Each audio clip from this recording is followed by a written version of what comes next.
जिस तरह से आज प्रहसन, स्वांग, नाटक, ड्रामा, जो भी शब्द आप देना चाहें, ऐसा करके क्या आपने सनातन समाज को कलंकित करने की कोशिश की है? आपने भगवा पर इल्ज़ाम लगाने की कोशिश की है, या आपका मकसद चढ़ावा चोरी है? ब्रजेश जी, सबसे पहले बहुत शुक्रिया आपका। एक बहुत सुंदर विश्लेषण किया आपने इस पूरे मुद्दे का। आपने शुरू में एक नुक्कड़ नाटक शब्द का इस्तेमाल किया। चूँकि मैं हिंदी का विद्यार्थी हूँ, इसलिए ये ज़रूर बताना चाहूँगा कि नुक्कड़ नाटक हिटलर के दौर में जर्मनी में पैदा हुआ था। वहाँ गली में नुक्कड़ पर जर्मन जो भाषा के कवि थे वो कविता करते थे हिटलर के खिलाफ। आज जो स्वांग देखा गया वो दरअसल ये हिटलरवादी सत्ता के खिलाफ, अब चूंकि न तो आप सदन में किसी को बोलने दे रहे हैं और सदन से भाग रहे हैं।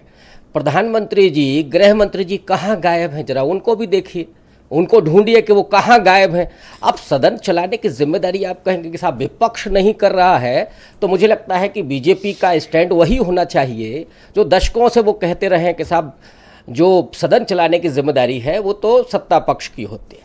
नंबर 3, जो चंदा चोरी का मामला है, इन्होंने तो पूरा सीसीटीवी से गायब कर दिया था। ये भी आपके पास तथ्य होगा।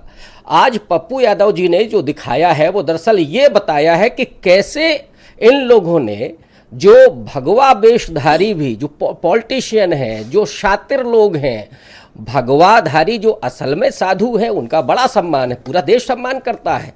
चाहे कांग्रेस पार्टी हो, चाहे बीजेपी हो, चाहे सपा हो, कौन होगा जो सम्मान नहीं करेगा।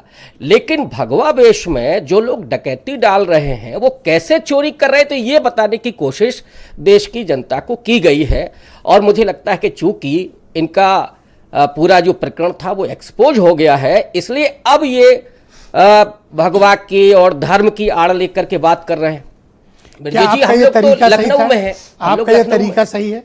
हम लोग लखनऊ में, मैं पूछ लेता हूं ना, को सही मानते हैं? मैं पूछ लेता हूं। अभी तो देखा था नितिन नवीन जी का जो प्रोसेसन चला था, उसमें बाल हनुमान को नचाया था इन्होंने। नरेंद्र मोदी जी वहां राम मंदिर के लिए बाल राम का वो लेकर के चित्र आया था। वो क्या सम्मान था भगवान राम का या हनुमान जी का? ये जो तो क्या सभी पॉलिटिकल पार्टियों को ये छूट दे दी जाए कि वो भगवान का या धर्म से जुड़े हुए मुद्दे का उपहास उड़ाएं, स्वांग रचें, ड्रामा करें, नाटक करें, इंक्लूडिंग बीजेपी और आप भी? देखिए, मैं तो ये कह रहा हूं, उन्होंने नचाया, निंदनीय। मैं तो और अगर आप मजाक उड़ा रहे हैं तो ये भी नहीं, इसमें मजाक कहां। मैं वही तो कह रहा हूं, जिस नुक्कड़ नाटक की आपने बात की, ये जर्मनी में हिटलर के शासन काल में शुरू हुआ था। पर आप नुक्कड़ में नहीं बैठे हो भैया। हाँ, वो ठीक है, नुक्कड़ में नहीं है, वो पता है जगह कहां है। अब आप चर्चा ही नहीं करने देंगे, सीसीटीवी आपने गायब कर दी, तो देश की जनता जानेगी कैसे? जिन लोगों ने चंदा दिया, जो करोड़ों हिंदू, एक इल्जाम है कि सनातन के प्रति असम्मान व्यक्त करना कांग्रेस की फितरत है। सनातन की इनकी ठेकेदारी है क्या? इन्होंने रुक्का लिखाया हुआ है कि यही सनातन मानते हैं। इस देश का जो प्रत्येक हिंदू है वो सनातनी है, लेकिन इनका जो सनातन है वो दरअसल पॉलिटिकल है। इनका जो सनातन है वो दरअसल वोट उगाऊ है। इन्होंने राम मंदिर जो बनाया, उसके बाद बोलेंगे कि नहीं साहब हम तो वोट मांगेंगे। भगवान राम इनको वोट दिलाएंगे? जो राम को लाए हैं वो उनको लाएंगे? ये सब। पर मैं आपका कन्वर्जन देखकर हैरान हुई। एक प्रोफेसर से एक कट्टर कांग्रेसी प्रवक्ता बनने तक का आपका सफर मुझे बड़ा चमत्कृत करता है। धन्यवाद, बहुत शुक्रिया। मैं इस कार्यक्रम को आगे बढ़ा